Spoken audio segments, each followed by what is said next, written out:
Shalom, selamat pagi Bapak Ibu Saudara-saudara yang dikasihi oleh Tuhan Yesus Kristus. Jumpa kembali bersama saya Pendeta Eka di dalam renungan firman Tuhan pada hari ini, hari Senin 15 November 2021. Sukacita dan damai sejahtera dari Tuhan Yesus Kristus kiranya menyertai kehidupan kita sekalian yang pastinya mendatangkan kebahagiaan. Puji nama Tuhan. Sampai pada pembacaan kita hari ini, yakni di kitab Ester pasal yang kelima, kiranya firman Tuhan yang kita baca boleh memberkati hidup kita sekalian. Baik Bapak Ibu Saudara-saudara, sebelum kita akan merenungkan bagian firman yang kita baca hari ini, kita akan berdoa bersama. Tuhan Allah Bapa di surga yang kami puja sembah di dalam nama Tuhan Yesus, kami sungguh bersyukur dan berterima kasih ya Tuhan untuk setiap kebaikan Tuhan yang boleh nyata dalam kehidupan kami sampai pada hari ini. Kami mohon Engkau yang mengurapi kami semua. Sebentar kami akan merenungkan bagian firman Tuhan. Mampukan kami untuk kami dapat memahaminya. Engkau juga menolong untuk kami dapat terapkan dalam hidup kami, sehingga nama Tuhan dimuliakan melalui kehidupan kami. Terima kasih Bapa, inilah diri kami siap sedia belajar firman Tuhan. Demi nama Tuhan Yesus kami berdoa dan bersyukur. Haleluya. Amin. Bapak Ibu Saudara-saudara yang dikasihi oleh Tuhan, kita mau belajar dari firman Tuhan dari Ester pasal yang kelima ini, bagaimana kebencian pada akhirnya membunuh diri sendiri. Ya. Kebencian bisa muncul kapan saja, baik saat dihina. Mungkin kita merasa diperlakukan tidak adil atau merasa tidak dihormati, ada iri, dan lain sebagainya. Semua alasan itu dapat menjadi api yang menyulut rasa benci dalam diri. Jika api kebencian sudah tersulut dan tidak mampu dikelola dengan baik, maka kondisi itu akan mendorong seseorang berniat untuk menghancurkan sesamanya yang dibenci olehnya. Apapun tindakan maupun ucapan dari orang yang dibenci akan ditafsir secara negatif. Baik ucapan, tingkah laku yang diperbuat selalu saja salah, selalu saja negatif. Karena tidak ada hal yang benar sedikit pun dari diri orang yang dibenci tersebut. Sehingga semakin lama melihat orang tersebut, hati terasa semakin panas membara. Cara pungkas yang terbersit adalah meniadakan orang itu di hadapan kita.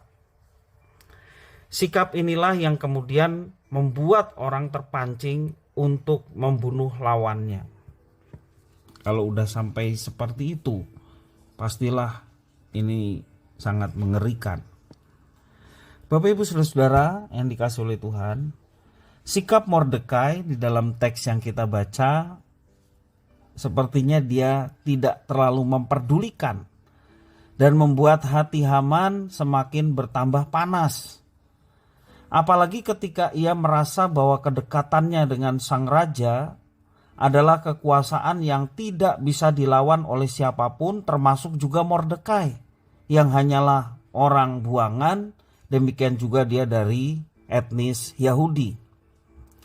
Bahkan istri dan para sahabatnya tidak berupaya meredakan kemarahan Haman dan kebencian Haman terhadap Mordekai dan bangsa Yahudi. Malahan mereka memanas-manasi Haman dengan mengusulkan gagasan keji untuk menyingkirkan Mordekai. Kita baca di dalam ayat yang 13, itulah yang dilakukan oleh Haman, demikian juga orang-orang yang terdekat dengannya. Akan tetapi semuanya itu tidak berguna bagiku, selama aku masih melihat si Mordekai, si Yahudi itu, duduk di pintu gerbang istana raja. Lalu kata Zeres, istrinya, dan semua sahabatnya kepadanya, suruhlah orang membuat tiang yang tingginya 50 hasta dan persembahkanlah besok pagi kepada raja supaya Mordekai disulakan orang pada tiang itu. Kemudian dapatlah engkau dengan bersuka cita pergi bersama-sama dengan raja ke perjamuan itu. Hal itu dipandang baik oleh Haman, lalu ia menyuruh membuat tiang itu. Api kebencian Haman agaknya mendapatkan bahan bakar yang baik untuk membunuh Mordekai. Dalam hal ini seharusnya istri berusaha mendinginkan suasana agar Haman dapat membatalkan niat jahatnya. Namun Zeres, istri dari Haman, justru ikut serta mendukung dan membenarkan tindakan suaminya. Itulah kebencian Bapak Ibu Saudara. Apabila kebencian itu terus disimpan, kebencian itu terus dipelihara, pada akhirnya membuahkan tindakan yang sangat merugikan baik pada orang yang dibencinya, demikian juga akan merugikan diri sendiri. Belajar dari situasi ini, manusia hendaknya mawas diri dan introspeksi terhadap segala pikiran, sikap hati, serta tindakan di hadapan Tuhan. Karena kebencian dapat menghancurkan banyak pihak termasuk diri sendiri. Kebencian itu ibarat orang yang sedang minum racun. Kalau kita memelihara kebencian, sudah dipastikan bahwa setiap tindakan dalam hidup kita tidak diarahkan untuk membangun kehidupan bersama. Sebaliknya, merancang kejahatan bagi orang yang dibenci. Dan inilah racun kehidupan yang dapat menghancurkan diri sendiri. Bapak Ibu Saudara-saudara yang dikasihi oleh Tuhan, adakah kita menyimpan kebencian terhadap sesama kita? Adakah kita tidak mau mengampuni? Adakah kita justru mencari kesalahan-kesalahan orang lain, ya, berusaha ingin menjatuhkan, mempermalukan, dan lain sebagainya? Bapak Ibu Saudara-saudara, berhentilah ketika kita melakukan hal itu. Sebab sekali lagi kebencian dalam diri kita adalah racun dari kehidupan yang dapat menghancurkan diri sendiri. Mari kita belajar mengampuni ketika memang orang yang kita benci pernah menyakiti kita. Atau sesungguhnya tidak ada yang menyakiti tetapi kita yang membuatnya sendiri. Karena iri ataupun hal-hal yang membuat kita menaruh kebencian terhadapnya. Mari kita lepaskan semuanya itu, sebab itu membahayakan kehidupan kita. Kalau Tuhan mengajarkan kita untuk mengasihi sesama, itulah yang kita mesti terapkan. Kasih itu mengampuni, kasih itu senantiasa menolong kita untuk hidup berdamai dengan sesama. Kalaupun kita menegur dengan penuh kasih, bukan untuk menjatuhkan, tetapi biarlah apa yang kita lakukan sungguh-sungguh untuk kebaikan bersama, bukan dilandasi karena kebencian yang sesungguhnya akan mendatangkan kehancuran.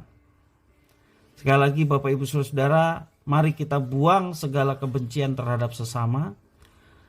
Sebaliknya kita mari bersama-sama menabur kasih. Di dalam kasih ada penyataan yang baik.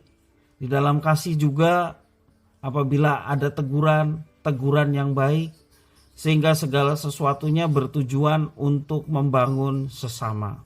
Sekali lagi, bukan untuk menghancurkan. Kebencian mendatangkan kehancuran, sementara kasih mendatangkan kebaikan. Biarlah firman Tuhan ini boleh menjadi berkat bagi kita sekalian. Mari kita berdoa bersama. Tuhan Allah Bapa di surga yang kami puja sembah di dalam nama Tuhan Yesus, kami sungguh bersyukur atas firman Tuhan hari ini.